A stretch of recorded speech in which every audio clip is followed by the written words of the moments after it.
Friends, मैं हूं दीक्षा। तो आज हम हरियाणा जीके की सीरीज़ शुरू करने जा रहे हैं। ठीक है, आज हम हरियाणा हिस्ट्री शुरू करने जा रहे हैं। तो हरियाणा का इतिहास, जिसका पहला टॉपिक रहेगा हरियाणा का नामकरण। ये क्लास हेल्पफुल होगी सीईटी ग्रुप सी मेंस के लिए, ग्रुप डी वाले बच्चों के लिए, एचटेट, टीजीटी, पीजीटी, पीआरटी वाले बच्चों के लिए हमारी क्लास जो है वो टू द पॉइंट रहेगी। ठीक है, तो ये क्लास रहेगी हेल्पफुल रहेगी उन बच्चों के लिए जिनको टू द पॉइंट करना है। ठीक है, ग्रुप डी में एचटेट वालों के लिए बहुत ज़्यादा हेल्पफुल रहेगी। अब देखिए, हरियाणा का सबसे पहले हम नामकरण देखेंगे कि हरियाणा का नाम कैसे पड़ा। ठीक है, तो सबसे पहले ऋग्वेद में इसका उल्लेख किया गया, हरियाणा का उल्लेख किया गया किस नाम से? रजतम हरियाणा के नाम से। सबसे पहले ऋग्वेद में रजतम हरियाणा के नाम से हरियाणा को जाना जाता था। उसके बाद महाभारत और योद्धे काल में बहुधान्यक के नाम से हरियाणा को जाना जाता था। महाभारत काल में बहुधान्यक के नाम से जाना जाता था। उसके बाद मनुस्मृति में ब्रह्मवर्त के नाम से जाना जाता था। उसके बाद बाण भट्ट द्वारा रचित हर्षरचित में श्रीकंठ जनपद, बहुत इंपॉर्टेंट है, श्रीकंठ जनपद के नाम से जाना जाता था, किसमें? बाण भट्ट द्वारा रचित हर्षचरित में। उसके बाद पालम और दिल्ली अभिलेख में हरियाणा को धरती का स्वर्ग कहा गया। पालम अभिलेख या दिल्ली अभिलेख में हरियाणा को धरती का स्वर्ग कहा गया। उसके बाद चामन ग्रंथ में हरियाणा को हरियाणा के नाम से जाना जाता था। उसके बाद बहुत इंपॉर्टेंट है दिव्यावदान। ठीक है, दिव्यावदान में रोहतक और अग्रोहा के, हरियाणा के रोहतक और अग्रोहा का जिक्र है दिव्यावदान में। उसके बाद पाणिनि के अष्टाध्यायी में कैथल का जिक्र है।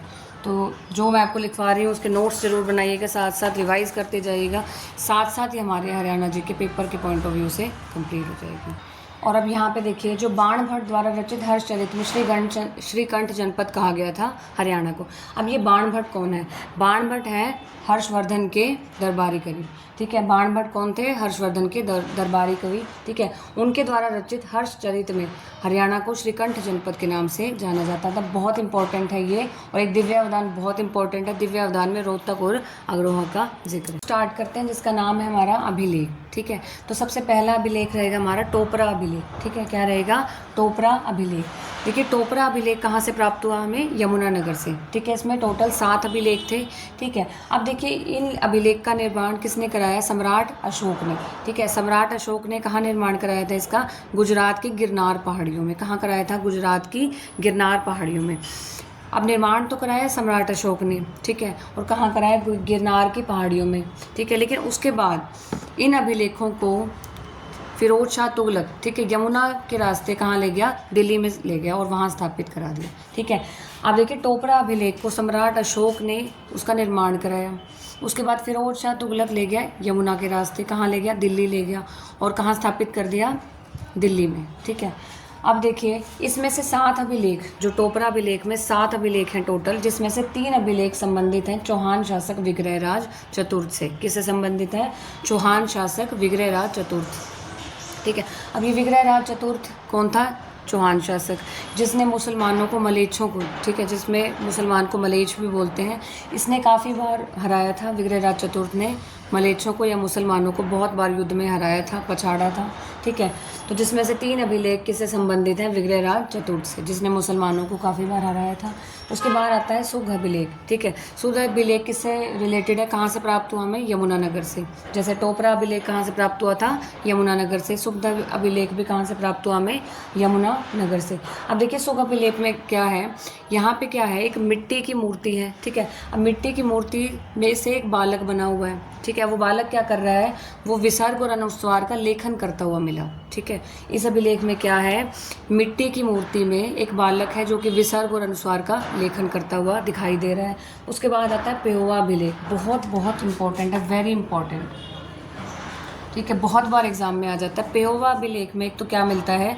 इस अभिलेख से ये पता चलता है कि उस समय में पेहोवा जो है वो संस्कृति और व्यापार का सबसे बड़ा केंद्र था। एक तो ये चीज़, और दूसरा, उस समय में प्रतिहार वंश के राजा भोज का जो है उस टाइम पे शासन था। ठीक है, मतलब इस अभिलेख से ये पता लगता है कि उस समय प्रतिहार वंश का शासन था। ठीक है, और राजा कौन था? राजा भोजराज। ठीक है, और इनके समय में जो पेहोवा था उस समय व्यापार और संस्कृति का बहुत प्रमुख केंद्र था।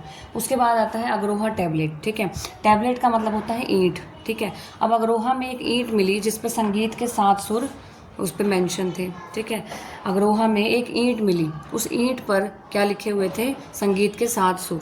तो वहाँ से जो है संगीत के साथ सुर का पता चला।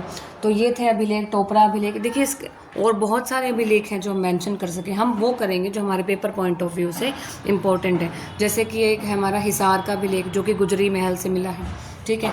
एक हाँसी अभिलेख भी है, तोशाम अभिलेख भी है, ठीक है।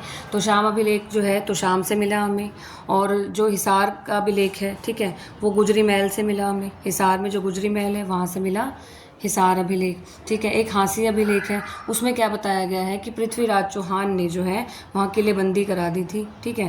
पृथ्वीराज चौहान ने, तो पृथ्वीराज द्वितीय ने क्या किया था कि हाँसी को किलेबंद करवा दिया था। मुसलमानों से बचने के लिए हाँसी को किलेबंद करा दिया, ठीक है। और उसका जो कार्यभार सौंपा था उसने अपने चाचा विलन को सौंप दिया था।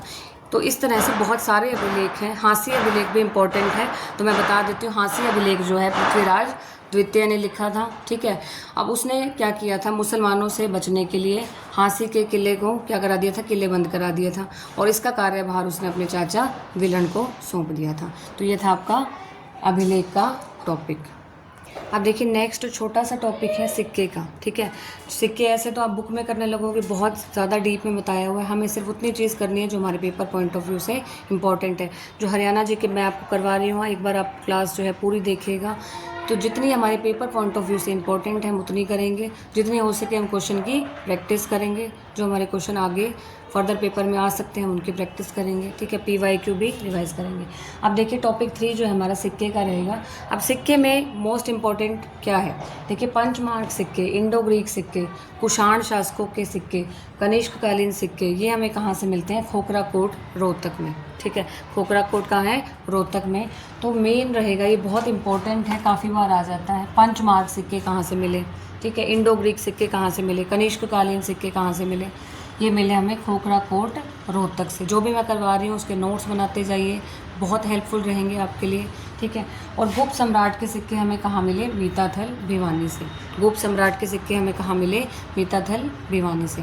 तो ये 2 इंपॉर्टेंट रहेंगे कि सिक्कों में पंचमार्क सिक्के कहाँ से मिले, ठीक है। इंडो ग्रीक कहाँ से मिले, कुषाण का शासकों के कहाँ से मिले, कनिष्ककालीन कहाँ से मिले, हमें मिले खोखरा कोट रोहतक से। और गुप्त सम्राट के सिक्के हमें कहाँ से मिले, मीताथल भिवानी से। तो देखिए नेक्स्ट टॉपिक है हमारे पास टॉपिक नंबर 4। अब हम पढ़ेंगे पाषाण काल के बारे में, सीसवाल व सिंधु सभ्यता के बारे में, ठीक है। सबसे पहले हम पढ़ेंगे पाषाण काल के बारे में। अब जो पाषाण काल है वो 3 टाइप में डिवाइड है, ठीक है। फर्स्ट रहेगी हमारी पूरा पाषाण युग, फिर उसके बाद मध्य पाषाण और उसके बाद नव पाषाण, ठीक है। सबसे पहले पूरा पाषाण, फिर मध्य पाषाण और उसके बाद नव पाषाण, ठीक है। अब देखिए जो पूरा पाषाण युग ये है उसकी जो खोज की थी वो किसने की थी, रॉबर्ट ब्रुश ने। पूरा पाषाण युग की जो खोज की थी वो की थी रॉबर्ट ब्रुश ने, ठीक है। और उस समय जो औजार मिले थे उनको कोर और फ्लेक के नाम से जाना जाता है। बहुत इंपॉर्टेंट है, ये पेपर में आ सकता है, आया भी होगा ये काफ़ी पेपर में। तो उस समय के जो औजार थे उन्हें बोला जाता था कोर तथा फ्लेक। क्या बोला जाता था, कोर तथा फ्लेक। शुरू से बता देती हूँ, पाषाण काल में जो पाषाण काल है वो 3 टाइप में डिवाइड है। सबसे पहले है पूरा पाषाण, ठीक है। इसकी खोज, अब जो शुरुआत थी पाषाण काल की वो शुरुआत तो पूरा पाषाण से होगी, तो शुरुआत की थी रॉबर्ट ब्रुश ने, ठीक है। और पूरा पाषाण काल के जो हमारे औजार थे उनको हम कहते हैं कोर तथा फ्लेक। किस नाम से जानते हैं, कोर तथा फ्लेक। उसके बाद आता है मध्य पाषाण युग, उसके बाद आता है मध्य पाषाण। अब मध्य पाषाण युग में जो इंसान था उसने अपने औजारों के साइज़ को बड़ा कर लिया था, ठीक है। औजार क्या हो गए थे, बड़े हो गए थे, ठीक है। और डॉक्टर मनमोहन शर्मा, उन्हें कई तरह के औजार मिले थे किसमें, मध्य पाषाण युग में। उसके बाद आता है नव पाषाण युग। अब नव पाषाण युग क्या था, जब शिवालिक की निचली श्रेणियों से औजार प्राप्त हुए उन्हें रखा गया नव पाषाण युग में, ठीक है। शिवालिक की निचली श्रेणियों के औजार किस में रखे गए, नव पाषाण युग में।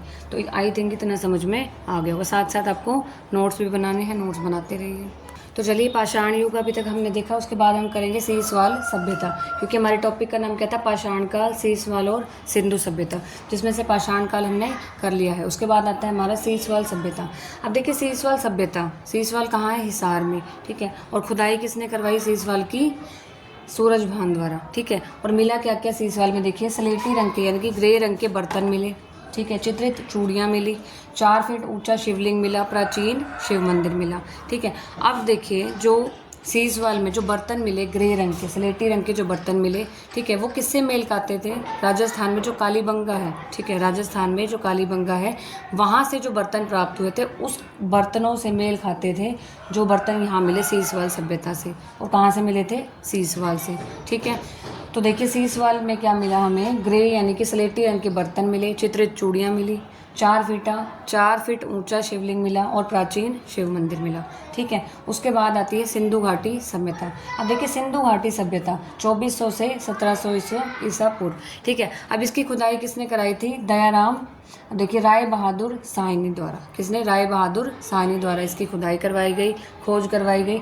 अब देखिए सिंधु घाटी सभ्यता में क्या मिलता है? सैंधव के अवशेष, कि सर्वप्रथम सैंधव जो है उनके जो अवशेष मिले थे वो कहाँ से मिलते हैं? सिंधु घाटी सभ्यता से। और इस सभ्यता में जो सामग्री मिली वो थी मिट्टी का खिलौना, हल, प्रेमी जोड़े का नरकंकाल, ठीक है। और ये आगे हम पढ़ेंगे कि कौन सी चीज़ कहाँ से मिली प्रॉपरली, ठीक है, किस शहर से मिली, ठीक है, वो हम आगे पढ़ेंगे।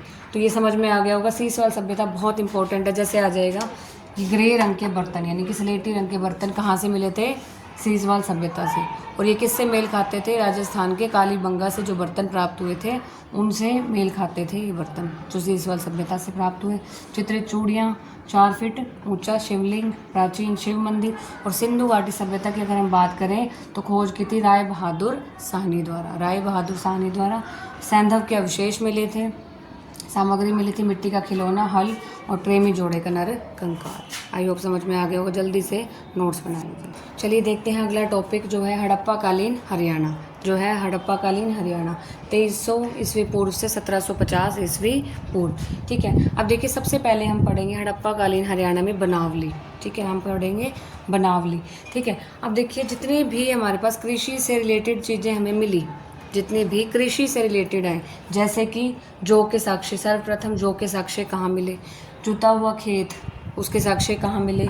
मुद्रा जिस पर विचित्र पशु जो है अंकित है वो कहाँ से मिला?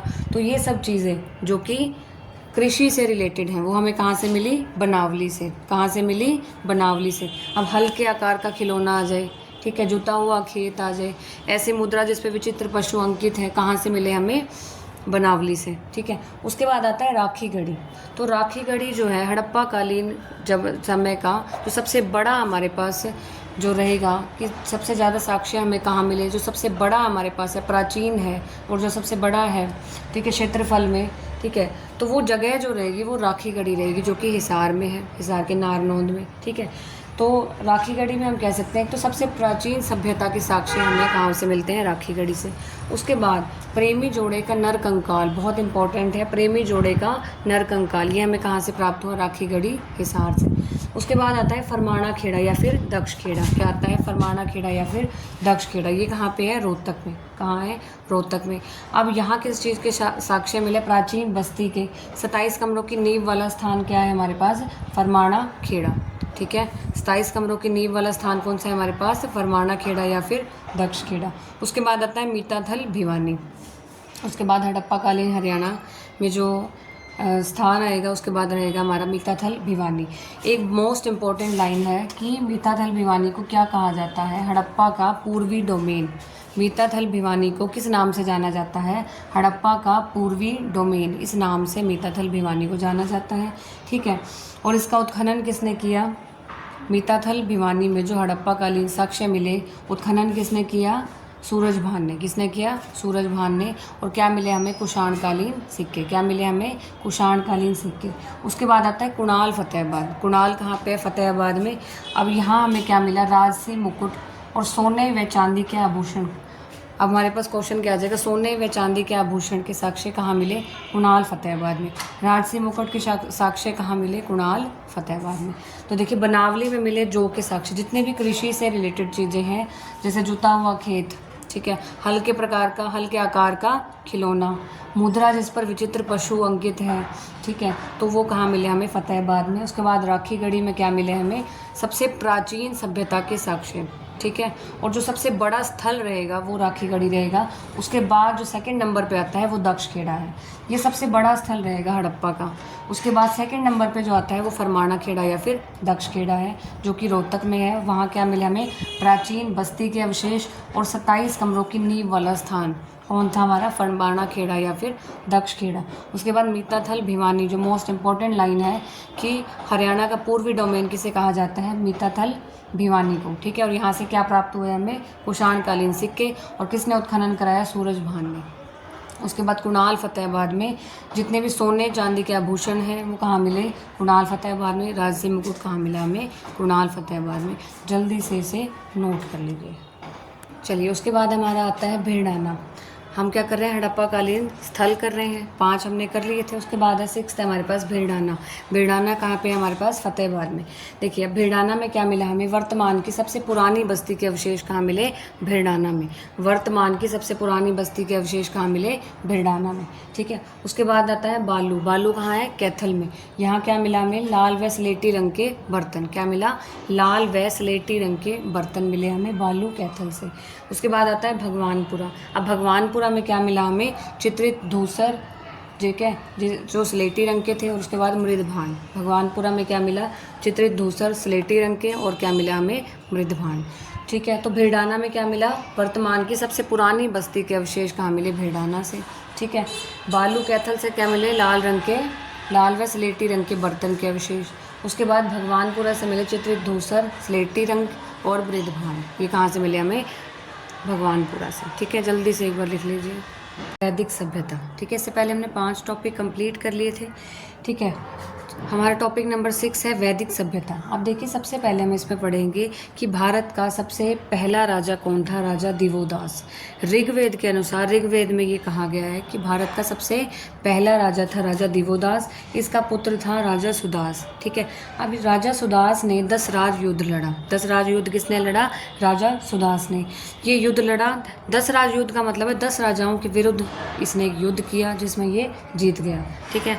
तो मेन क्या था कि भारत, ऋग्वेद के अनुसार भारत का सबसे पहला राजा था राजा दिवोदास, जिसका पुत्र था राजा सुदास, जिसने 10 राज युद्ध लड़ा और जीत गया, ठीक है। उसके बाद शुरू हुआ कृषि युग। अब कृषि युग में पहुंच गए। महाभारत काल को कहा जाता है कृषि युग। इसमें जो है पूरी महाभारत हमें पढ़नी है। उत्तर वैदिक काल में हम पहुँच गए, ठीक है, महाभारत काल में। अब इसमें पूरी महाभारत पढ़नी है आपको, ठीक है। अब मैं महाभारत के वो पॉइंट्स लेके आई हूँ जो हमारे पेपर पॉइंट ऑफ व्यू से इंपॉर्टेंट है। पूरी महाभारत आई थिंक सबने देख भी रखी होगी, लेकिन हमें क्या करना है? हमें वो पॉइंट्स पढ़ने हैं जो हमारे पेपर में आ सकते हैं, ठीक है। तो हरियाणा जीके की मेरी सीरीज़ ऐसी ही रहेगी कि इस टाइप से हम करें, इस पॉइंट ऑफ व्यू से करें कि हमारे जो पेपर हैं, जैसे कि सीईटी है, ग्रुप डी है, ग्रुप सी मेंस है, एचटेट है, ये सारे हमारे क्लियर हो सकें। तो बहुत बड़ी है हरियाणा जीके, हमें करनी है पेपर पॉइंट ऑफ व्यू से। हमें हरियाणा हिस्ट्री भी पढ़नी है, ज्योग्राफी भी पढ़नी है, पॉलिटी भी पढ़नी है, ठीक है, करंट अफेयर भी पढ़नी है, PYQs भी करने हैं, और जो क्वेश्चन आ सकते हैं वो भी हमें करने हैं, ठीक है। तो महाभारत के हम करेंगे इंपॉर्टेंट पॉइंट्स। तो पहला इंपॉर्टेंट पॉइंट रहेगा पांडु पिंडारा कहाँ है, ठीक है। तो सबसे पहले देखिए पांडु पिंडारा, जहाँ जो कि है जींद में, जहाँ पांडवों का पिंडदान किया गया। पांडवों का पिंडदान कहाँ किया गया? पांडु पिंडारा, जो कि है जींद में। उसके बाद है देखिए जन्मेजय। जन्मेजय कौन था? परीक्षित का पुत्र, ठीक है। अब जन्मेजय ने क्या किया था? सर्पदमन युद्ध किया था। जन्मेजय ने क्या किया था? सर्पदमन युद्ध किया था। कहाँ किया था? सफीदो जींद में। कहाँ किया था? सफीदो जींद में। उसके बाद पांडव, अब ये पता ही होगा महाभारत में कि पांडवों को क्या मिला था? अज्ञातवास भी मिला था, ठीक है, और वनवास भी मिला था। तो अज्ञातवास में वो कहाँ रुके थे? पंचवटी पलवल में वो रुके थे। तो हमें क्या पढ़ना है कि जो पांडव थे अज्ञातवास में कहाँ रुके थे? पंचवटी पलवल में रुके थे। उसके बाद भीमा देवी मंदिर, बहुत इंपॉर्टेंट पॉइंट्स है ये जो पॉइंट्स हैं ये हम कर रहे हैं कि हम टॉपिक भी कंप्लीट कर लें और इनसे रिलेटेड क्वेश्चन जो आ भी चुके हैं और जो आ भी सकते हैं वो भी हम कंप्लीट करें। भीमा देवी मंदिर, ये क्वेश्चन आया हुआ है, ये कहाँ है हमारा? पंचकुला में। उसके बाद नवग्रह कुंड, पांडवों ने नवग्रह कुंड बनवाए थे, ठीक है। नवग्रह कुंड कहाँ बनवाए थे? कैथल में। कहाँ बनवाए थे? कैथल में। उसके बाद अभिमन्यु, ये सबने सुना होगा कि अभिमन्यु जो है वो चक्रव्यूह में फंसा। कहाँ फंसा था? आमीन गांव, जो कि अभिमन्युपुर में है। कहाँ फंसा था? आमीन गांव, अभिमन्युपुर में। तो देखिए सबसे पहले हम पढ़ रहे हैं, अब इसमें पढ़ रहे हैं वैदिक सभ्यता, ठीक है। तो सबसे पहले भारत का जो सबसे पहला राजा था वो देवोदास था, उसका पुत्र था सुदास। सुदास ने 10 राज युद्ध लड़ा, यानी कि 10 राजाओं के विरुद्ध एक युद्ध लड़ा, उसमें जीत गया। फिर उसके बाद कृषि युद्ध शुरू हुआ, ठीक है। अब हम पहुंच गए उत्तर वैदिक काल में, ठीक है। अब हमें पढ़नी है इसमें महाभारत। और महाभारत में टोटल पर्व कितने थे? 18 पर्व थे। कितने पर्व थे? 18 पर्व, जिसमें सबसे बड़ा पर्व था 12वां पर्व, जिसका नाम था शांति पर्व, ठीक है। महाभारत में टोटल पर्व थे 18 पर्व, जिसमें सबसे बड़ा पर्व था 12वां पर्व, जिसका नाम था शांति पर्व। इसमें इंपॉर्टेंट पॉइंट्स रहेंगे कि पांडु पिंडारा जींद में है, जहाँ पांडवों का पिंडदान किया गया। फिर उसके बाद सफीदो जींद में जन्मेजय, जो कि परीक्षित का पुत्र था, उसने सर्पदमन युद्ध करवाया। पांडवों को 1 वर्ष का जो अज्ञातवास मिला था वो कहाँ रुके थे? पंचवटी पलवल में। भीमा देवी मंदिर पंचकुला में है। नवग्रह कुंड पांडवों ने बनवाए थे, कहाँ बनवाए थे? कैथल में। अभिमन्यु जो है चक्रव्यूह में फंसा था, कहाँ फंसा था? अमीन गांव अभिमन्युपुर। उसके बाद एक इम्पॉर्टेंट पॉइंट है कि भीष्म जो है बाणों की शैया पर लेटा, ठीक है। अब जहाँ भीष्म जो है बाणों की शैया पर लेटा, उस स्थान को क्या बोला जाता है? नरकातारी तीर्थ। उस स्थान को कहाँ क्या बोला जाता है? नरकातारी तीर्थ। और उसके बाद अभिमन्यु है, अभिमन्यु कितने दिन बाद मारा गया? 13वें दिन मारा गया। अभिमन्यु कौन से दिन मारा गया? 13वें दिन। और महाभारत में अध्याय कितने हैं? 18 अध्याय, ठीक है। उसके बाद हमने किए थे पर्व भी कितने हैं महाभारत में? 18 ही पर्व हैं, ठीक है। अभिमन्यु मारा गया 13वें दिन। और गीता का उपदेश दिया श्री कृष्ण ने ज्योतिसर कुरुक्षेत्र में। पांडवों ने कैथल में नवग्रह कुंड बनवाए, ठीक है। नवग्रह कुंड कहाँ बनवाए? पांडवों ने कैथल में, ठीक है। और अध्याय कितने रहेंगे? 18 अध्याय। और सबसे बड़ा अध्याय भी क्या रहेगा? 18वां अध्याय सबसे बड़ा रहेगा। तो सबसे बड़ा पर्व क्या है? 12वां पर्व, जो कि है शांति पर्व, ठीक है। तो ये जो है महाभारत के कुछ इंपॉर्टेंट पॉइंट्स थे कि जो भीष्म है, बहुत इंपॉर्टेंट है कि भीष्म बाणों की शैया पर जहाँ लेटा, उस स्थान को क्या बोला जाता है? नरकातारी तीर्थ। क्या बोला जाता है? नरकातारी तीर्थ। जो श्लोक है महाभारत में, वो श्लोक कितने हैं? 700 श्लोक हैं, ठीक है। 18 अध्याय है। सबसे बड़ा अध्याय कौन सा है? 18वां। और सबसे छोटा अध्याय है 5वां और 12वां, ठीक है। पर्व टोटल कितने हैं हमारे? 18 पर्व है। और 12वां पर्व कौन सा है? शांति पर्व, ठीक है। और सबसे बड़ा अध्याय रहेगा हमारा 18वां। अभिमन्यु जहाँ मारा गया वो अमीन गांव अभिमन्युपुर में मारा गया, ठीक है। और कौन से दिन मारा गया? 13वें दिन मारा गया। गीता का उपदेश कहाँ दिया गया? ज्योतिसर कुरुक्षेत्र में, ठीक है। पांडवों ने मोस्ट इंपॉर्टेंट है नवग्रह कुंड कहाँ बनवाए थे? कैथल में। कहाँ बनवाए थे? कैथल में, ठीक है। अब देखिए नेक्स्ट टॉपिक है हमारा हरियाणा में बौद्ध धर्म व जैन धर्म, ठीक है। हरियाणा में बौद्ध धर्म व जैन धर्म। देखिए इससे पहले हम क्या पढ़ के आए हैं? महाभारत काल हमने पूरा पढ़ लिया। अब महाभारत के बाद हम पहुंचते हैं बौद्ध धर्म और जैन धर्म पे, ठीक है। देखिए सबसे पहले चीनी यात्री ह्यून सांग के अनुसार, ठीक है। ह्यून सांग के अनुसार क्या है कि जो है नेक्स्ट टॉपिक जिसका नाम है हरियाणा में बौद्ध धर्म व जैन धर्म, ठीक है। देखिए ह्यून सांग जो कि एक चीनी यात्री था, उसके अनुसार भगवान बुद्ध ने सबसे पहले उपदेश दिया था कहाँ? शुद्ध यमुनानगर में। कहाँ दिया था? शुद्ध यमुनानगर में भगवान बुद्ध ने सबसे पहले उपदेश दिया था, ठीक है। उसके बाद देखिए जो बौद्ध धर्म व जैन धर्म के जो सबसे इम्पोर्टेंट प्लेसेस थे, जो सबसे इम्पोर्टेंट स्थान थे, वो थे हमारे रोहतक और अग्रोहा, ठीक है। बौद्ध धर्म और जैन धर्म के जो सबसे इम्पोर्टेंट जो प्लेसेस थे वो क्या थे? रोहतक और अग्रोहा, ठीक है। दिव्यावदान में जो है रोहतक व अग्रोहा का जिक्र किया गया है। किस में किया गया? दिव्यावदान में, कि बहुत इंपॉर्टेंट पॉइंट रहेगा, ये पेपर में आ जाता है कि दिव्यावदान में हरियाणा के रोहतक व अग्रोहा का वर्णन किया गया, जो कि बौद्ध धर्म व जैन धर्म के इम्पोर्टेंट स्थान थे, ठीक है। उसके बाद खोखरा कोट रोहतक से जैन धर्म की अनेक मूर्तियाँ मिली। खोखरा कोट जो कि रोहतक में है, वहाँ से क्या मिली हमें? जैन धर्म की बहुत अनेक मूर्तियाँ मिली, ठीक है। अनेक मूर्तियाँ कहाँ से मिली थी? खोखरा कोट रोहतक से। तो बौद्ध धर्म और जैन धर्म में सिर्फ इतना ही इम्पोर्टेंट है कि ह्यून सांग के अनुसार सबसे पहले क्या पता लगा कि जो भगवान बुद्ध ने शुद्ध यमुनानगर में सबसे पहले उपदेश दिया था, ठीक है। और जो है बौद्ध धर्म व जैन धर्म का जो मेन जो है जगह थी वो क्या थी? रोहतक और अग्रोहा थे। और उसके बाद खोखरा कोट रोहतक से क्या मिली? जैन धर्म की अनेकों मूर्तियाँ मिली। नया टॉपिक स्टार्ट कर रहे हैं, हमने हरियाणा जी की सीरीज स्टार्ट की हुई है, ठीक है। तो हम नया टॉपिक स्टार्ट करें जिसका नाम है गणराज्य, ठीक है। तो आज हम पढ़ेंगे अलग अलग गणराज्यों के बारे में, ठीक है। कल हमने जो लास्ट टॉपिक खत्म किया था वो क्या था? हरियाणा में बौद्ध धर्म व जैन धर्म। तो उसके बाद आते हैं अलग अलग गणराज्य। अब देखिए जो हमारे पास मौर्य साम्राज्य था, ठीक है, मौर्य साम्राज्य का जो राज रहा था वो 324 ईसा पूर्व से लेकर 232 ईसा पूर्व तक रहा।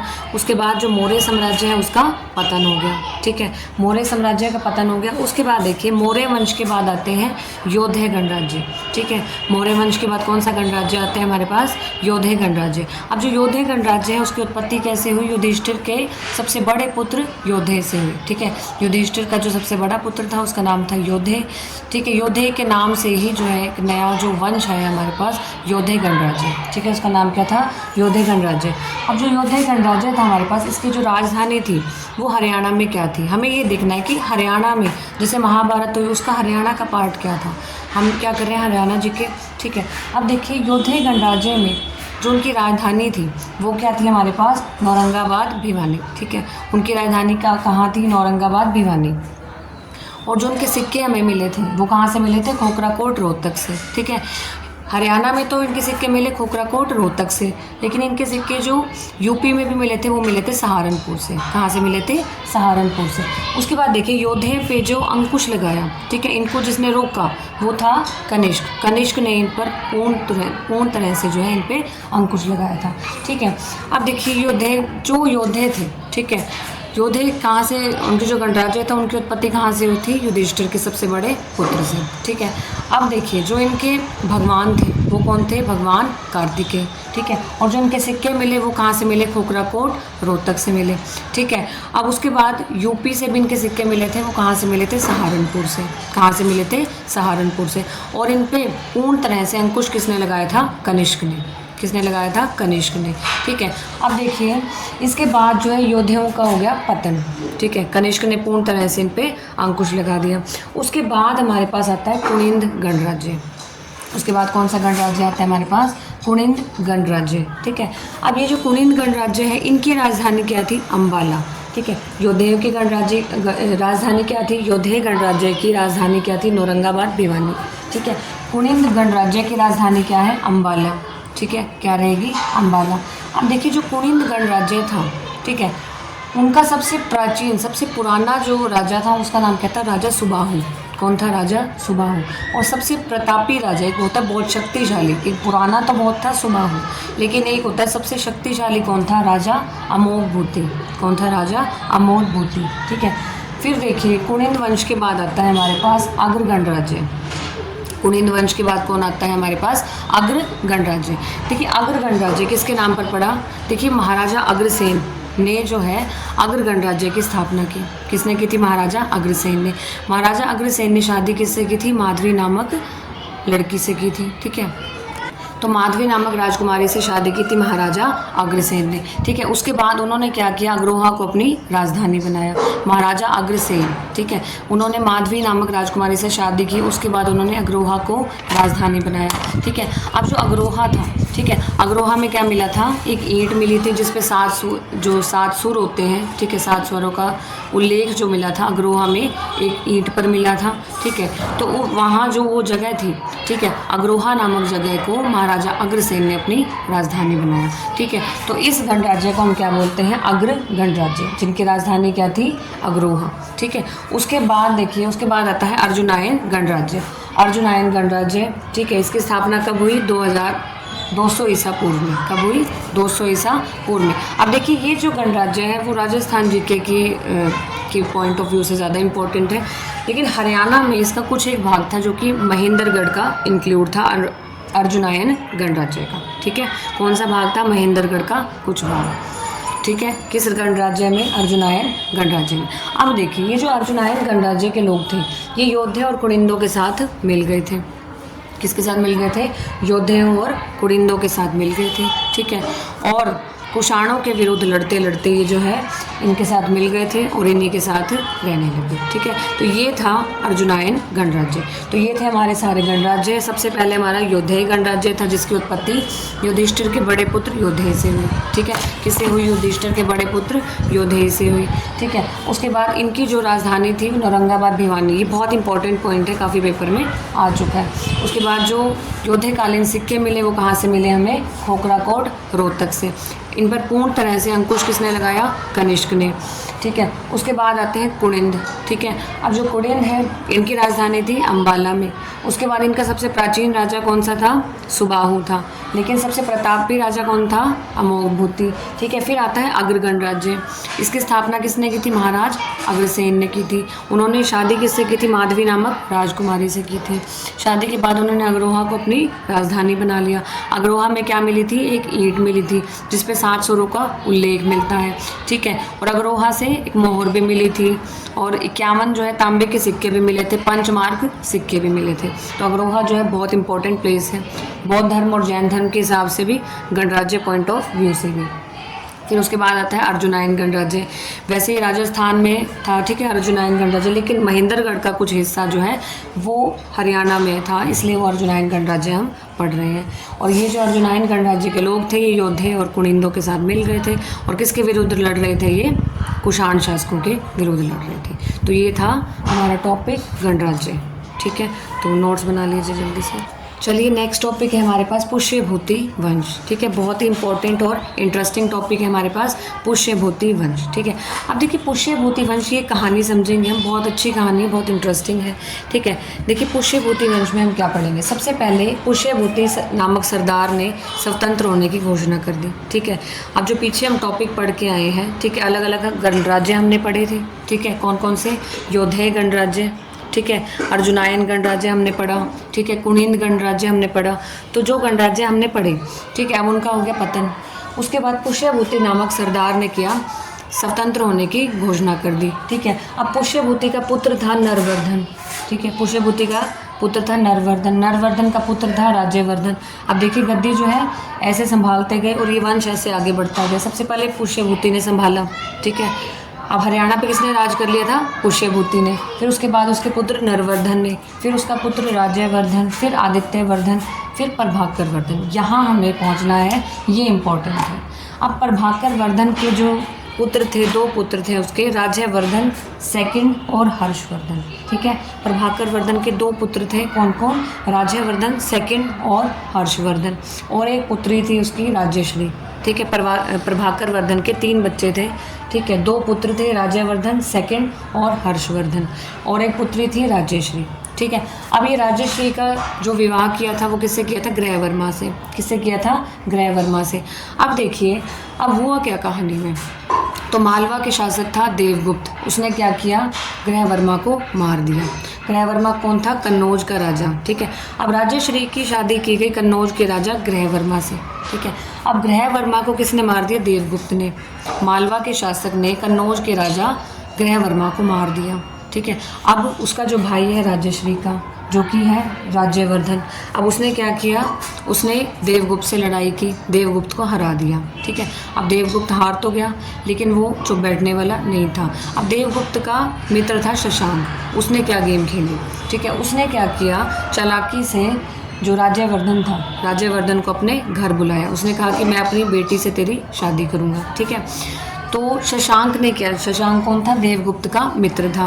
तो देवगुप्त के मित्र शशांक ने राज्यवर्धन को धोखे से मारा, अपने घर बुलाया कि मैं अपनी बेटी की शादी तुमसे करूंगा। तो वो घर आया, खाने पर बुलाया, उसने चालाकी से, धोखे से राज्यवर्धन को मार दिया। अब जो राज्यवर्धन था वो भी मर गया, ठीक है, और ग्रहवर्मा था वो भी मर गया। अब राज्यश्री जो है वो कहाँ चली गई? जंगलों में चली गई, ठीक है।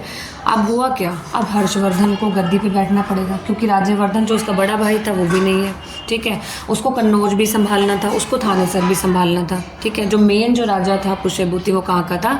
थानेसर का। अब देखिए जो हर्षवर्धन था, हर्षवर्धन ने सबसे पहले क्या काम किया? जंगलों में से अपनी बहन को ढूंढा, राज्यश्री को ढूंढा, उसे सती होने से बचाया, ठीक है। उसने क्या किया? राज्यश्री को ढूंढा, सती होने से बचाया। उसने क्या कहा कि अब जो है कन्नौज की गद्दी जो है संभालनी होगी। तो हर्षवर्धन जो है उसने क्या किया? कन्नौज को अपनी राजधानी बनाया। हर्षवर्धन ने क्या किया? कन्नौज को अपनी राजधानी बनाया, ठीक है। अब उसके बाद हर्षवर्धन ने शादी की दुर्गावती से, ठीक है। हर्षवर्धन ने किससे शादी की? दुर्गावती से। अब हर्षवर्धन के 2 पुत्र हुए जिनका नाम था वाग्यवर्धन और कल्याणवर्धन, ठीक है। हर्षवर्धन के 2 पुत्र हुए जिनका नाम क्या था? वाग्यवर्धन और कल्याणवर्धन। लेकिन अरुणाश्रवा नाम के मंत्री ने इन दोनों पुत्रों की हत्या कर दी। अरुणाश्रवा नामक मंत्री ने इन दोनों पुत्रों की, हर्षवर्धन के दोनों पुत्र जो कि थे वाग्यवर्धन और कल्याणवर्धन, इन दोनों की चालाकी से हत्या कर दी, ठीक है। अब उसके बाद जो है हर्षवर्धन का वंश जो था समाप्त हो गया। और हर्षवर्धन देखो अपने टाइम पे तो सबसे जीता था, लेकिन हर्षवर्धन जो था वो चालुक्य वंशी शासक पुलकेशिन द्वितीय से हार गया, ठीक है। हर्षवर्धन जो था वो किससे हार गया? पुलकेशिन द्वितीय से, जो कहाँ का शासक था? चालुक्य वंशी शासक था। तो हर्षवर्धन जो है उसे पुलकेशिन द्वितीय से हार गया। अब हर्षवर्धन की जो एक इम्पोर्टेंट चीज़ है, हर्षवर्धन की रचनाएं, ठीक है। हर्षवर्धन की रचनाएं कौन कौन सी थी? हर्षवर्धन की जो रचनाएं थी वो मैं आपको बताती हूँ। तो रचनाएं क्या थी इसकी? हर्षवर्धन की रचनाएं, ठीक है। इसकी रचनाएं थी रत्नावली, प्रियदर्शिका और नागानंद बहुत इम्पोर्टेंट है, पेपर में आती है। कौन कौन सी थी? प्रियदर्शिका, नागानंद और रत्नावली, ठीक है। अब देखिए, अब जो हर्षवर्धन था उसके दरबारी कवि कौन थे? बाणभट्ट, ठीक है। हर्षवर्धन के दरबारी कवि कौन थे? बाणभट्ट। दरबारी कवि थे बाणभट्ट, ठीक है। और बाणभट्ट की जो रचना थी, बाणभट्ट की जो रचना थी वो थी कादम्बरी। वो क्या थी? हमारी कादम्बरी। बाणभट्ट की जो रचना थी वो थी कादम्बरी। तो क्लियर है। अब देखिए, जो हर्षवर्धन के समय पे जो चीन था, चीन के साथ संबंध बहुत अच्छे थे। चीन, देखिए, चीनी यात्री ह्वेनसांग जो है हर्षवर्धन के समय हरियाणा में भी आया था, भारत घूमने तो आया था, और वो हरियाणा भी आया था। कब आया था? हर्षवर्धन के समय।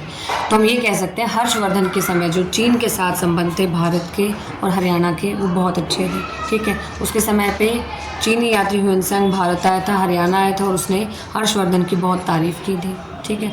तो ये था हमारा पुष्यभूति वंश, जो कि स्टार्ट हुआ पुष्यभूति नामक सरदार से, ठीक है, जब उसने स्वतंत्र होने की घोषणा कर दी। उसके बाद उसका जो पुत्र है जो हमें इम्पोर्टेंट पढ़ना है वो प्रभाकरवर्धन है। प्रभाकरवर्धन के 2 पुत्र हुए, राज्यवर्धन सेकंड और हर्षवर्धन। एक पुत्री हुई जिसका नाम राज्यश्री था। राज्यश्री का पति था ग्रहवर्मा, जो कि कन्नौज का शासक था। ग्रहवर्मा को मालवा के शासक देवगुप्त ने मार दिया, ठीक है। अब उसके बाद क्या हुआ? राज्यवर्धन ने क्या किया? उसे बदला लेने की कोशिश की। उसने क्या किया? देवगुप्त को हरा दिया। अब देवगुप्त को हरा तो दिया, लेकिन उसका जो मित्र था, देवगुप्त का मित्र शशांक, उसने क्या किया? धोखे से राज्यवर्धन सेकंड को अपने घर बुलाया और उसको धोखे से मार दिया। उसके बाद हर्षवर्धन जो था वो गद्दी पर बैठा। सबसे पहले उसने अपनी बहन को जंगलों से ढूंढ के निकाला, सती होने से बचाया और सती प्रथा का अंत किया, ठीक है। हर्षवर्धन ने क्या किया? सती प्रथा का अंत किया। उसके बाद देखिए हर्षवर्धन ने क्या किया? कन्नौज को अपनी राजधानी बनाया, ठीक है। कन्नौज को अपनी राजधानी बनाया। हर्षवर्धन ने दुर्गावती से शादी की। उसके 2 पुत्र हुए, वाग्यवर्धन और कल्याणवर्धन, जिनकी मृत्यु की एक मंत्री ने, अरुणाश्रवा नामक मंत्री ने उनकी मृत्यु कर दी। यहाँ पे जो हर्षवर्धन का वंश था वो समाप्त हो गया, ठीक है। उसके बाद देखिए जो रचनाएं थी हर्षवर्धन की, बहुत इंपॉर्टेंट रचनाएं थी, रत्नावली, नागानंद और प्रियदर्शिका, ठीक है। हर्षवर्धन का दरबारी कवि कौन था? बाणभट्ट।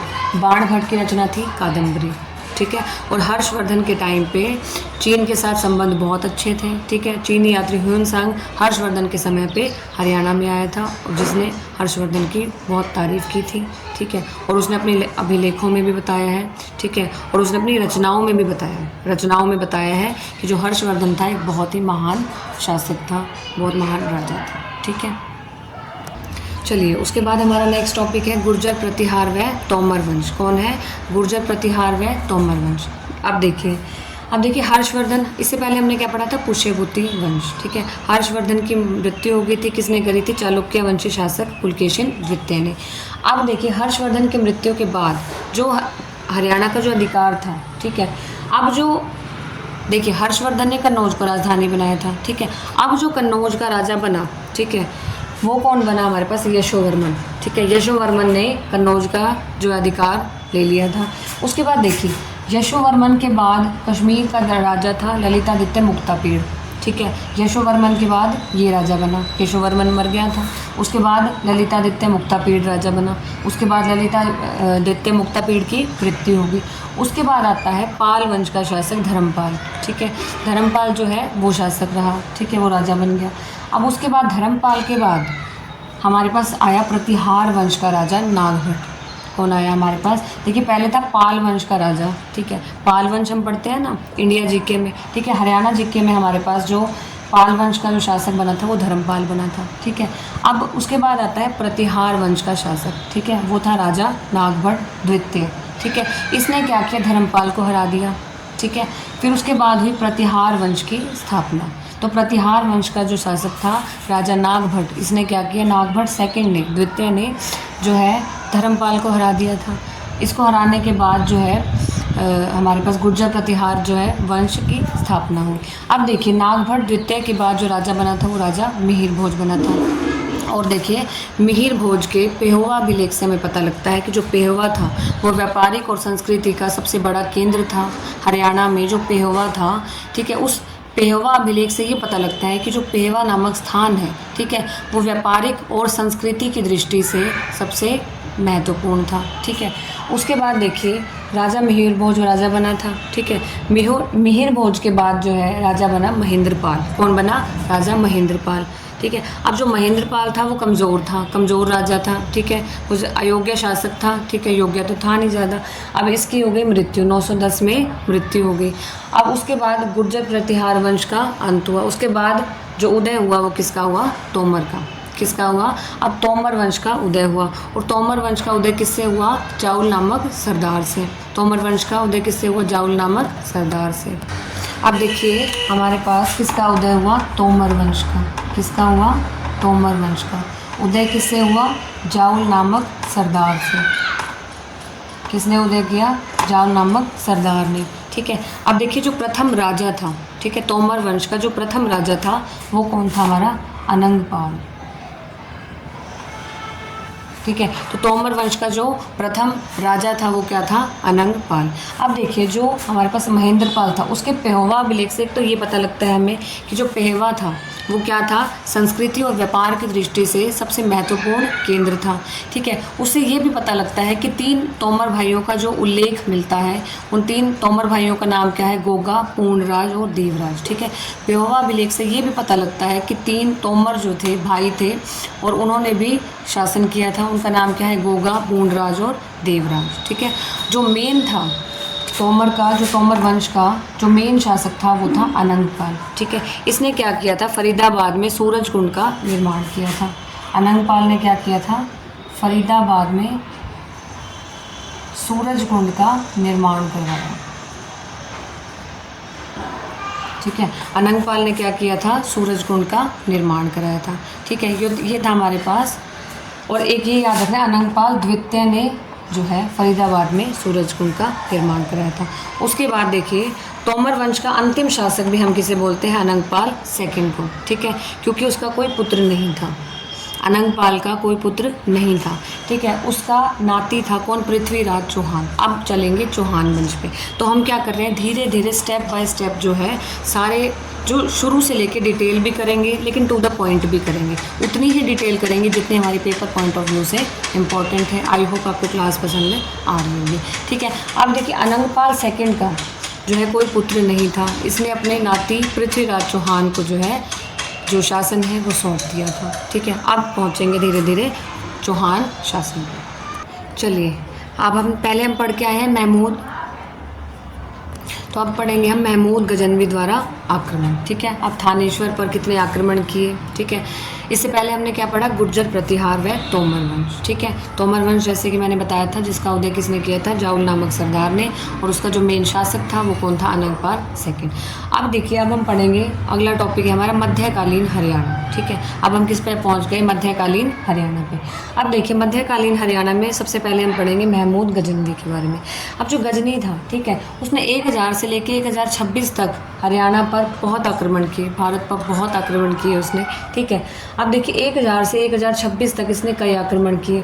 और सबसे मेन बात बता दूं, गजनी को जो है मूर्ति भंजक कहा जाता था, ठीक है। ये क्या करता था? जो मूर्तियां यहाँ से चुरा के और मक्का मदीना की सीढ़ियों पे उसने वहाँ गड़वा दिया ताकि जो आते जाते हैं उनके पैरों पे वो मूर्तियाँ लगी। अब देखिए जो गजनी था, ठीक है, इसका उत्तराधिकारी कौन था? मासूद, ठीक है, इसका उत्तराधिकारी था मासूद। अब देखिए कहानी है, ठीक है। गजनी ने क्या किया? जयपाल के राज में हरियाणा पे आक्रमण किया। पहले तो वो वापस लौट गया, ठीक है।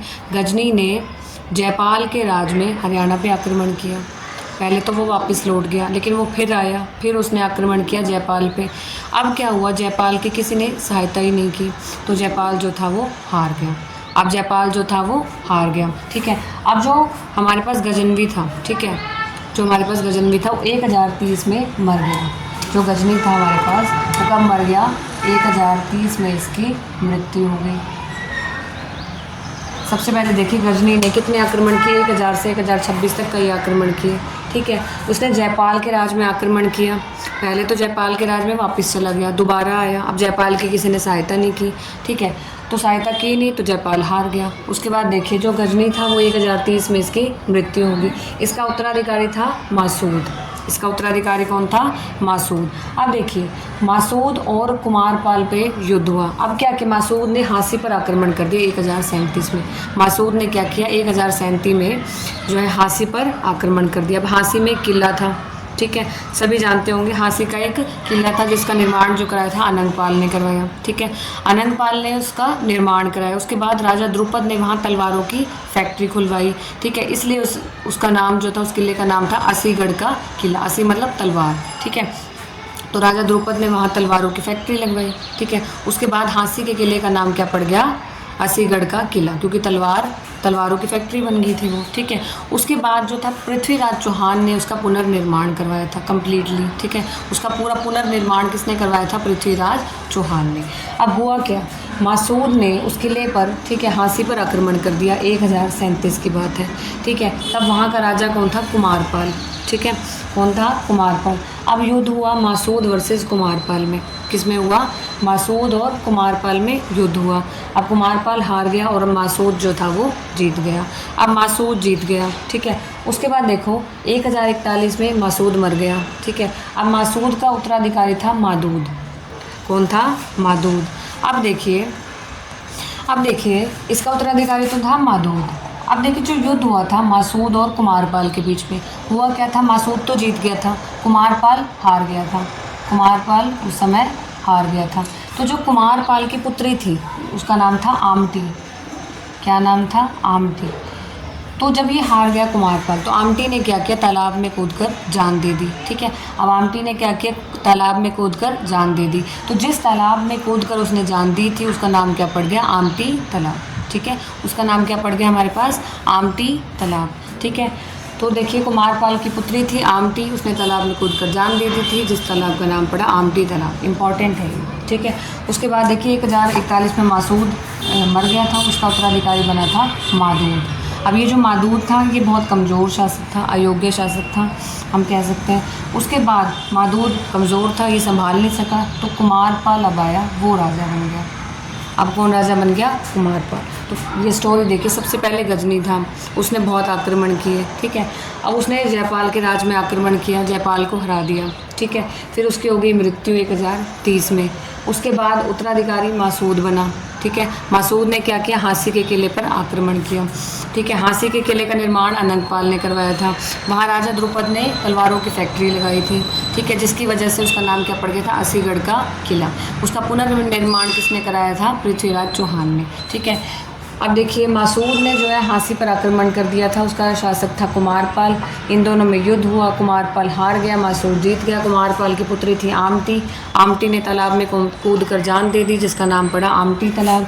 उसके बाद देखिए 1041 में मासूद मर गया, उत्तराधिकारी था मादूद। कौन था? मादूद। अब मादूद जो था वो कमज़ोर शासक था, ठीक है, ये हार गया, उसने कुमारपाल को राजा कर दिया, तो कुमारपाल जो है राजा बन गया। अब कुमारपाल के बाद जो शासक बना वो था अनंगपाल द्वितीय, ठीक है। उसके बाद कौन बना? अनंगपाल द्वितीय। देखिए उससे पहले जो थे कुमारपाल के बाद सबसे पहले अनंगपाल प्रथम था, उसके बाद तेजपाल गद्दी पर बैठा, ठीक है। उसके बाद जो है उसके उसके बाद आया था अनंगपाल द्वितीय, जिसने 1051 से 1081 तक शासन किया।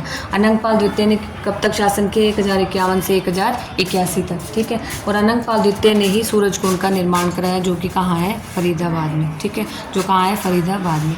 उसके बाद उदय हुआ भादानको का, ठीक है। भादानको का उदय कब हुआ? जब राजा कश्मीर के राजा ललितादित्य की मृत्यु हुई, उसके बाद जो उदय हुआ वंश का, भादानको का उदय हुआ, ठीक है। अब इनका उदय कैसे हुआ? ये अहीर जाति के थे, ठीक है, अहीरवाल वंश के थे ये, ठीक है। भादानको का उदय कैसे हुआ था? सबसे पहले जो चौहान वंश के राजा थे, राजा अर्णोराज, ठीक है। चौहान वंश के राजा थे राजा अर्णोराज। अर्णोराज के पुत्र थे जगदेव, विग्रहराज और सोमेश्वर, ठीक है। अर्णोराज के पुत्र कौन थे? जगदेव, विग्रहराज और सोमेश्वर, ठीक है। अब विग्रहराज ये क्या था? अब हुआ क्या कि ये थे पितृघातक, जगदेव और विग्रहराज, ये कौन थे? पितृघातक। अब हुआ क्या? अर्णोराज के मृत्यु के बाद ये दोनों भाई जगदेव और विग्रहराज आपस में लड़ने लगे। अब हुआ क्या? इन दोनों की लड़ाई का फ़ायदा उठाकर, जगदेव और विग्रहराज की लड़ाई का फ़ायदा उठाकर भादानक थे, उन्होंने इसका फ़ायदा उठाया और ये स्वतंत्र शासक बन गए, ठीक है। तो भादानक ने क्या किया? इनकी लड़ाई का फ़ायदा उठाया और खुद को स्वतंत्र घोषित कर दिया, ठीक है। अब भादानको का उदय हो गया, ठीक है। अब देखिए उसके बाद था विग्रहराज का एक पुत्र था नागार्जुन, सोमेश्वर का पुत्र था पृथ्वीराज चौहान। अब इनमें लड़ाई हुई गद्दी के लिए, ठीक है। तो पृथ्वीराज तृतीय जो था वो जीत गया, ठीक है। कौन जीत गया? पृथ्वीराज तृतीय। अब हुआ क्या? पृथ्वीराज तृतीय ने भादानको को 1182 में हरा दिया, ठीक है। तो 1182 में पृथ्वीराज तृतीय ने भादानको को हरा दिया। तो इस तरीके से हुआ क्या? सबसे पहले देखिए कुमारपाल की मृत्यु के बाद कौन बना? अनंगपाल प्रथम, फिर तेजपाल, उसके बाद आया अनंगपाल सेकंड, ठीक है, अनंगपाल द्वितीय, जिसने शासन किया 1051 से 1081 तक, ठीक है। अनंगपाल द्वितीय ने क्या किया? फरीदाबाद में सूरजकुंड का निर्माण कराया, ठीक है। उसके बाद हुआ क्या? भादानको का उदय हुआ, ठीक है, राजा ललितादित्य की मृत्यु के बाद, ठीक है। और हुआ कैसे था? चौहान वंश में जो राजा था अर्णोराज, क्या था? अरुणराज बोल सकते हैं या अर्णोराज बोल सकते हैं, ठीक है। अब जो अर्णोराज था, ठीक है, इसके जो बेटे थे जगदेव और विग्रहराज, इन्होंने क्या किया था? इसकी हत्या कर दी थी, ठीक है। पितृघातक कहा जाता है इन्हें। तो जगदेव और विग्रहराज जो थे आपस में ही लड़ने लग गए कि कौन गद्दी पर बैठेगा, कौन शासन करेगा। इनमें हो गई लड़ाई। अब हमारे पास इनकी लड़ाई का जो फ़ायदा उठाया वो किसने उठाया? भादानको ने, और खुद को स्वतंत्र घोषित कर दिया, ठीक है। अब विग्रहराज का पुत्र था नागार्जुन और सोमेश्वर का पुत्र था पृथ्वीराज तृतीय, ठीक है। अब इनमें आपस में लड़ाई हुई जिसमें जीत गया पृथ्वीराज तृतीय। पृथ्वीराज तृतीय ने 1182 में भादानको को हरा दिया। अब देखते हैं थोड़ा बहुत चौहान वंश के बारे में, ठीक है। अब जो ये अर्णोराज था, ये जो अर्णोराज था, इसने क्या किया? 1139 ईस्वी में हरियाणा पर आक्रमण किया, ठीक है। अर्णोराज ने क्या किया? 1139 ईस्वी में हरियाणा पर आक्रमण किया, ठीक है। इसने क्या किया था? यमुना के पानी को गंदा कर दिया था। हरियाणा पर आक्रमण किया, यमुना के पानी को गंदा कर दिया, ठीक है। उसके बाद इसने क्या किया? तोमरों को जो है सामंत बना लिया, ठीक है, तोमरों को सामंत बना लिया। अब इसने क्या किया? दिल्ली की स्थापना की, लेकिन जो इसका पुत्र था विग्रहराज, ये बहुत शक्तिशाली था। इसने क्या किया? तोमरों से दिल्ली छीन ली और दिल्ली पर खुद का अधिकार कर लिया। जो विग्रहराज था बहुत ही शक्तिशाली शासक था, इसने क्या किया? तोमरों से दिल्ली को छीन लिया, ठीक है, और उसके बाद दिल्ली पर अपना शासन कर लिया, ठीक है। अब देखिए जो हमारे पास चौहान शासकों ने जो है, ठीक है, मेनली किसको अपना स्थान बनाया? अम्बाला, मेन नारायणगढ़ को अपनी राजधानी बनाया, मूल स्थान बनाया जो हम कह सकते हैं, ठीक है। किसे मूल स्थान बनाया? अम्बाला में नारायणगढ़ को। उसके बाद अर्णोराज का एक और पुत्र था सोमेश्वर। कौन था? सोमेश्वर। सोमेश्वर ने किससे शादी की? कर्पूरी देवी से। किससे शादी की? कर्पूरी देवी से। ये कौन थी? अनंगपाल द्वितीय की बेटी। किसकी बेटी थी? अनंगपाल। किसकी बेटी थी? अनंगपाल द्वितीय की बेटी थी, ठीक है। तो अनंगपाल द्वितीय की बेटी से शादी किसने की? सोमेश्वर ने, ठीक है। इसका नाम क्या था? कर्पूरी देवी, ठीक है। इनका जो पुत्र था पृथ्वीराज चौहान, ठीक है, पृथ्वीराज तृतीय। अब अनंगपाल का कोई पुत्र तो था नहीं, तो उसने जो अपना शासन जो है वो किसको सौंप दिया था? पृथ्वीराज तृतीय को, ठीक है। किसको सौंप दिया था? पृथ्वीराज तृतीय को। तो ये था चौहान वंश के बारे में। सबसे पहले अर्णोराज था, 1139 ईस्वी में हरियाणा पर आक्रमण किया, ठीक है। इसका जो पुत्र था विग्रहराज, बहुत ही शक्तिशाली शासक था, ठीक है। कौन था? विग्रहराज चतुर्थ ने क्या किया? दिल्ली को छीन लिया, उस पर अपना अधिकार कर लिया, ठीक है। फिर उसके बाद जो इसका एक और पुत्र था सोमेश्वर, इसने किससे विवाह किया? कपूरी देवी से, जो किसकी बेटी थी? अनंगपाल द्वितीय की। इसका कोई पुत्र नहीं था अनंगपाल द्वितीय का, तो इसने अपना राज किसको सौंप दिया था? पृथ्वीराज तृतीय को। किसको सौंप दिया था? पृथ्वीराज तृतीय को। और जो सोमेश्वर था उसे प्रताप लंकेश्वर की उपाधि मिली हुई थी। किसकी उपाधि मिली हुई थी? प्रताप लंकेश्वर की, ठीक है। तो ये भी शक्तिशाली था, विग्रहराज चतुर्थ भी बहुत शक्तिशाली था। अब 1177 में जो है अनंगपाल सेकंड कब मरा? अनंगपाल द्वितीय की इसकी जो है मृत्यु कब हुई? अनंगपाल द्वितीय की मृत्यु हुई 1177 में, ठीक है। तो अनंगपाल ने जो अपना शासन है वो किसको सौंप दिया था? पृथ्वीराज तृतीय। किसको सौंप दिया था? पृथ्वीराज तृतीय को। अब हम पढ़ेंगे तराइन की लड़ाइयाँ, क्योंकि अब पृथ्वीराज तृतीय बन गया राजा, ठीक है। उसके बाद लड़ाइयाँ हुई तराइन की, जिसे हम बोलते हैं तरावड़ी की लड़ाइयाँ। तो चलिए देखते हैं उसके बाद तरावड़ी की लड़ाइयाँ या तराइन की लड़ाइयाँ। एक ही बात है, तराइन या तरावड़ी एक ही बात है, ठीक है। अब हम देखेंगे तराइन की लड़ाइयाँ, ठीक है। तराइन का जो प्रथम युद्ध हुआ वो किस समय पे हुआ? 1191 में हुआ। और किसके बीच हुआ? मोहम्मद गौरी वर्सेस पृथ्वीराज चौहान, ठीक है। पृथ्वीराज तृतीय में और मोहम्मद गौरी में जो है तराइन का प्रथम युद्ध हुआ। अब देखिए, पृथ्वीराज चौहान का भाई था गोविंद राय, ठीक है। अब हुआ क्या? पृथ्वीराज चौहान तृतीय और उसके भाई गोविंद राय ने एक बहुत बड़ी सेना एकत्रित की, ठीक है। और थानेश्वर से 14 किलोमीटर दूर जो कि तरावड़ी है, ठीक है, वहाँ युद्ध किया। किसके साथ युद्ध किया? मोहम्मद गौरी के साथ, ठीक है। अब हुआ क्या? इस युद्ध में पृथ्वीराज चौहान की जीत हुई, ये जीत गया और मोहम्मद गौरी हार गया। उसके बाद मोहम्मद गौरी जो है वापस चला गया। मोहम्मद गौरी की लाइंस क्या थी? जब से मैं हिंद के शासक पृथ्वीराज चौहान से हारा हूँ उसके बाद से मैंने अपनी पत्नी के पास जाना ही छोड़ दिया है। तो ये लाइंस थी मोहम्मद गौरी की, ठीक है। उसके बाद हुआ क्या? कहानी बहुत इंटरेस्टिंग है। जो पृथ्वीराज चौहान है, ठीक है, पहले युद्ध में तो जीत गया, तराइन के प्रथम युद्ध में या तरावड़ी के प्रथम युद्ध में पृथ्वीराज चौहान जीत गया। लेकिन उसके बाद पृथ्वीराज चौहान जब भोग विलास में बिल्कुल व्यस्त हो गया, ठीक है। अब पृथ्वीराज चौहान तो है भोग विलास में मस्त हो गया। अब हुआ क्या? मोहम्मद गौरी ने फिर से आक्रमण किया, ठीक है। कब किया? 1192 में। मोहम्मद गौरी ने 1192 में फिर से हरियाणा के ऊपर आक्रमण किया। अब जो युद्ध हुआ तराइन का दूसरा युद्ध हुआ गौरी वर्सेस पृथ्वीराज चौहान में, फिर से हुआ। लेकिन पृथ्वीराज कहाँ था? भोग विलास में बिल्कुल व्यस्त था। अब हुआ क्या? गौरी जो है वो पूरी तैयारी करके आया था, ठीक है। उसने क्या किया था? अपनी सेना को 5 भागों में बांट दिया। मोहम्मद गौरी ने क्या किया था? अपनी सेना को 5 भागों में बांट दिया, जिसमें से 5वें भाग को उसने सुरक्षित रखा हुआ था, जिसके बारे में किसी को पता नहीं था। 5वें भाग को उसने बिल्कुल सुरक्षित रखा हुआ था, किसी को नहीं पता था उसके बारे में। और उसी 5वें भाग में जो सेना थी उसी ने जो है पृथ्वीराज तृतीय को मरवा दिया। तो इसी 5वें भाग ने जो है उन पर आक्रमण किया, ठीक है। और गोविंद राय मर गया, ठीक है। और उसका पुत्र चंद्रराज भी था, वो भी इस युद्ध में मर गया, ठीक है। 3 दिन भीषण मारकाट हुई, ठीक है। उसके बाद जो पृथ्वीराज चौहान था उसकी हार हुई और मोहम्मद गौरी जीत गया।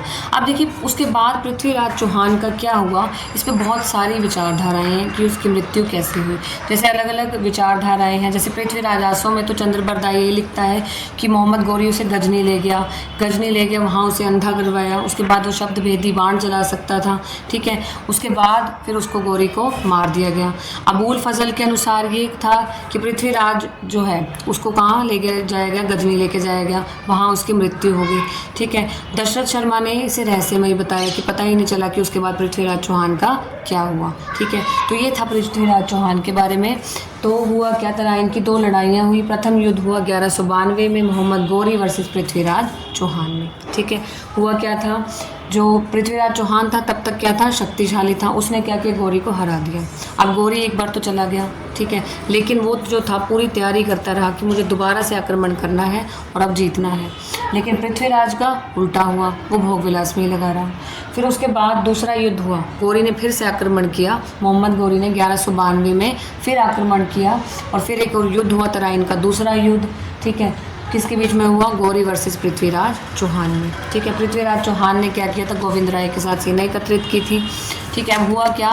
मोहम्मद गौरी ने 5 भाग बनाए हुए थे सेना के, जिसमें से 5वें भाग को सुरक्षित रखा हुआ था। उस 5वें भाग की सेना ने पृथ्वीराज चौहान पर आक्रमण किया, जिसमें गोविंद राय था वो मारा गया। ठीक है, उसका पुत्र था चंद्रराज, वो भी मारा गया। ठीक है, उसके बाद पृथ्वीराज, वो भी मारा गया, वो युद्ध में हार गया। उसके बाद अलग अलग कहानियाँ हैं, ठीक है, कि पृथ्वीराज का क्या हुआ। तो बेसिकली पृथ्वीराज चौहान भी जो है मार दिया गया था, गजनी ने उसे भी मार दिया गया। ठीक है, उसे अंधा करवा दिया गया था, शब्द भेदी भाण चला सकता था वो। ठीक है, उसके बाद जो है उसे मार दिया गया था।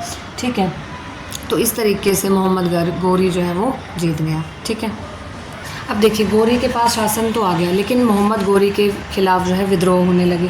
तो सबसे पहला जो, अब देखिए मोहम्मद गौरी के विरुद्ध हुए विद्रोह, पहला विद्रोह था हाँसी का विद्रोह। ठीक है, कौन सा था? हाँसी का विद्रोह। अब देखिए 1193 में हाँसी के जाटवान के नेतृत्व में एक विद्रोह हुआ, जिसका नाम था हाँसी का विद्रोह। ठीक है, अब हुआ क्या? जाटवान ने क्या किया? विद्रोह तो कर दिया, लेकिन उसका एक गुलाम था, गौरी का गुलाम था कुतुबुद्दीन ऐबक। अब कुतुबुद्दीन ऐबक ने क्या किया? जाटवान को मार दिया। ठीक है, और ये विद्रोह खत्म हो गया। फिर उसके बाद एक सिरसा का विद्रोह भी था, जिसमें अफगान हार गए थे। फिर एक विद्रोह हुआ रेवाड़ी का विद्रोह। ठीक है, रेवाड़ी का विद्रोह किसके नेतृत्व में हुआ? तेजपाल के नेतृत्व में। ठीक है, अब हुआ क्या? इस विद्रोह में 12 हजारी मारा गया, और 12 हजार की जो मस्जिद जो थी वो रेवाड़ी में है। ठीक है, 12 हजारे की जो मस्जिद है वो रेवाड़ी में स्थापना की गई उसकी। फिर हुआ मेवात का विद्रोह। ठीक है, मेवात का विद्रोह किसके राज में हुआ? हेमराज के नेतृत्व में हुआ। ठीक है, अब उसके बाद क्या हुआ? 1206 में जो थी मोहम्मद गौरी की हत्या कर दी गई। 1206 में जो है मोहम्मद गौरी की हत्या कर दी गई। ठीक है, इसके बाद हम पढ़ेंगे नेक्स्ट टॉपिक सल्तनत काल। ठीक है, जो दिल्ली सल्तनत थी उसके बारे में हम पढ़ेंगे।